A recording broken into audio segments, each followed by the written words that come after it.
नमस्कार मित्रांनो, शेतकरी बांधवांसाठी अतिशय महत्त्वाचे अपडेट आहे। ज्या शेतकरी बांधवांना अतिवृष्टी अनुदान आले नाही अशा शेतकरी बांधवांसाठी आता महत्त्वाचे अपडेट आहे। जर तुम्हाला अनुदान आले नसेल तर या व्हिडिओमध्ये सांगितलेल्या गोष्टी तुम्ही जर केल्या तर अनुदान जमा होईल। मित्रांनो, या ठिकाणी बघू शकता शासनाने या ठिकाणी आवाहन केले आहे की शेतकरी बांधवांनी हे महत्त्वाचे काम करा। तर काय आहे ते बघूया।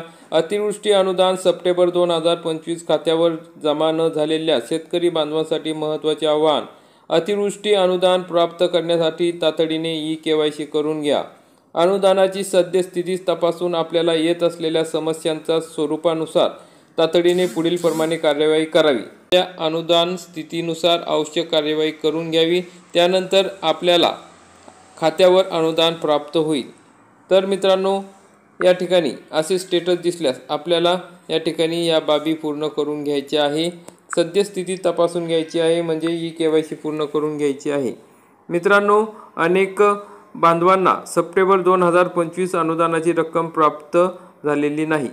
ज्या अतिवृष्टीग्रस्त शेतकरी बांधवांच्या खात्यावर जमा झालेली नाही अशा शेतकरी बांधवांसाठी हे महत्त्वाचे आवाहन करण्यात आलेले आहे। आपल्या अनुदानाची सद्यस्थिती तपासावी, तसेच पेमेंट नामंजूर शेतकरी ओळखपत्रानुसार नावात तफावत, पेमेंट यशस्वी आहे पण रक्कम जमा नाही, ई-केवायसी प्रलंबित यापैकी आपल्याला अनुदान स्थितीनुसार आवश्यक कार्यवाही करून घ्यावी लागणार आहे।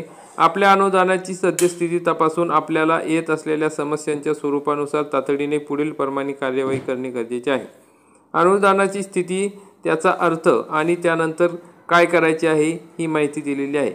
जर मग अनुदानाची स्थिती पेमेंट रिजेक्टेड झाले असेल तर आधार सीडिंग किंवा ई-केवायसी पूर्ण नसल्यामुळे पेमेंट नामंजूर झाले आहे, अशा वेळी बँकेत जाऊन आधार सीडिंग व आधार मॅपिंग पूर्ण करून ई-केवायसी त्वरित करा।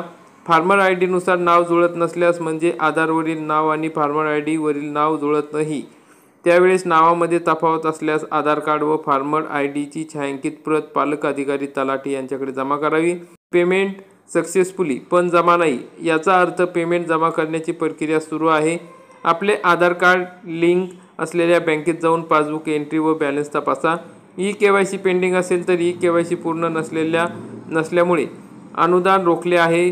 ज्यांच्याकडे फार्मर आय डी नसेल त्यांनी तो प्राप्त करून घ्यावा आणि फार्मर आय डी काढण्यासाठी संबंधित गावातील तलाठी यांच्याशी संपर्क साधावा। त्यानंतर CSC सेंटरमध्ये जाऊन ई-केवायसी त्वरित पूर्ण करून घ्यावी।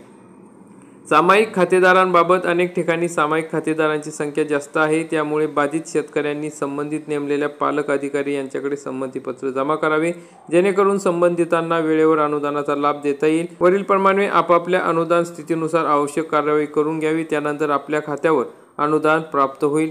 अशा प्रकारची माहिती कृषी अधिकाऱ्यांकडून कृषी कार्यालयाकडून देण्यात आलेली आहे। तर मित्रांनो, अशा पद्धतीने अतिशय महत्त्वपूर्ण अपडेट होती। जास्तीत जास्त शेतकरी बांधवांपर्यंत हा व्हिडिओ शेअर करा। व्हिडिओ आवडल्यास व्हिडिओला लाईक करा, चॅनलला सबस्क्राईब करा। धन्यवाद।